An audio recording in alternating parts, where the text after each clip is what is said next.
ஆண்டு பல்லாயிரத்தாண்டு பல கோடி நூறாயிரம் பல்லாண்டு திண்டதோல் மணிமணி உன் சேவடி செல்வி திருக்காப்பு கோகுலத்து பசுக்கள் நம் கோபாலர் குரலை கேட்டு நாலுபடி பால் இறந்தது ராமாரே என வணங்குற கண்ணபிரான் குசும்புக்காரன் கோபக்காரன் செல்ல பிள்ளை தங்க கட்டி பிள்ளை குருவாயூர் தண்ணியில் அவன் தவழ்கின்றவன் ஒரு கொடியோடு மதுராவை ஆள்கின்றவன் திருவங்கடத்தில் அவன் அருள்கின்றவன் அந்த ஸ்ரீரங்கத்தில் பள்ளி கொள்கின்றவன் எங்கள் புருஷோத்தவன் மனம் கவர்ந்த மதிசுதனன் கேசவன் மாதவன் கோவிந்தன் அந்த கிருஷ்ணனின் கண்ணனின் உறைவிடம் எது என சேர்மன் மாணிக்க வாசகம் நரளை பள்ளி மாணவி எம் ரித்திகா கண்ணனின் உறைவிடம் எது என பேச வருகிறார். கண்ணனின் உறைவிடம் எது என கேட்போமா? இதோ.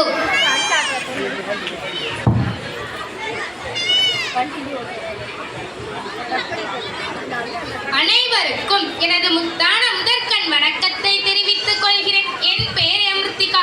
நான் தேவகோட்டை சேர்மன் மாணிக்க வாசகம் நடுநிலைப் பள்ளியில் 7ஆம் வகுப்பு படிக்கிறேன். நான் பேச எடுத்துக்கொண்ட தலைப்பு கண்ணனின் உறைவிடம். ஒரு நாள் மாலை நேரம் கோபிகைகள் வியாபாரத்திற்கு சென்றுவிட்டு வீடு திரும்பினர். அவர்கள் எப்பொழுதும் ஒரு நதியை கடந்து செல்வர்.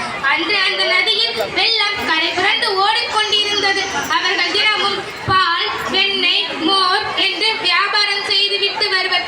அவர்கள் வெள்ளம் கரை புரண்டு ஓடுவதை கண்டு எப்படி நாம் இந்த கரையை கடந்து அந்த கரைக்கு செல்வது என்று கண் கலங்கி நின்றனர். அப்பொழுது அந்த வழியாக ஒரு முனிவர் வந்தார். அவர் அவர்களை பார்த்து சிரித்தார். அதற்கு அவர்கள் சிரிக்கவில்லை. அவர் பக்கத்தில் வந்து கேட்டார், ஏன் நான் சிரித்தவுடன் நீங்கள் என்னை பார்த்து சிரிக்கவில்லை என்று. அதற்கு அவர்கள் சொன்னனர், ஐயா, நாங்கள் தினமும் இந்த நதியை கடந்துதான் செல்வோம்.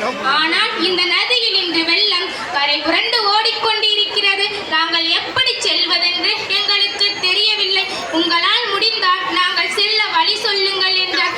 அதற்கு அந்த முனிவர் சொன்னார், உங்களிடம் உண்பதற்கு ஏதாவது உணவு உள்ளதா என்று கேட்டார்.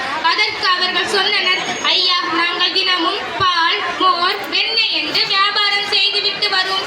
இன்று எங்களிடம் எல்லாம் தீர்ந்து விட்டது. வெண்ணெய் மட்டுமே உள்ளது என்றார். அவரும் அந்த வெண்ணெயை வாங்கி சாப்பிட்டார். சாப்பிட்டவுடன் சொன்னார், டேய் மாயக்கண்ணா, நான் உனக்கு உபவாசம் இருப்பது உண்மை என்றால், நான் உன்னை நேசிப்பது உண்மை என்றால், இப்பொழுதே இந்த வெள்ளத்தை நிறுத்து என்றார். அப்பொழுதே அந்த வெள்ளம் நின்றது. அதில் 10 அடிக்கு பிளவு ஏற்பட்டது. அதில் அந்த கோபிகைகள் கரையை கடந்து சென்று விட்டனர். அனைவரும் மகிழ்ச்சியாக இருந்தனர். அப்பொழுது அதில் ஒரு பெண் கேட்டாள், ஐயா, நீங்கள் சொன்னீர்கள்ல, டேய் மாயக்கண்ணா, நான் உனக்கு உபவாசம் இருப்பது உண்மை என்றால் என்று சொன்னீர்களே, நீங்கள் தானே எங்களிடம் இருந்து வெண்ணெயை வாங்கி சாப்பிட்டீர்கள் என்று. அதற்கு அவர் சொன்னார், அம்மா, நான் உங்களிடம் இருந்து வெண்ணெயை வாங்கி சாப்பிடவில்லை. என்னுள்ளே இருந்த அந்த மாயக்கண்ணன் தான் உங்களிடம் இருந்து வெண்ணெயை வாங்கி சாப்பிட்டான் என்று. அப்பொழுதுதான் அந்த பெண்ணுக்கு புரிந்தது, நம் எல்லோர் மனதிலும்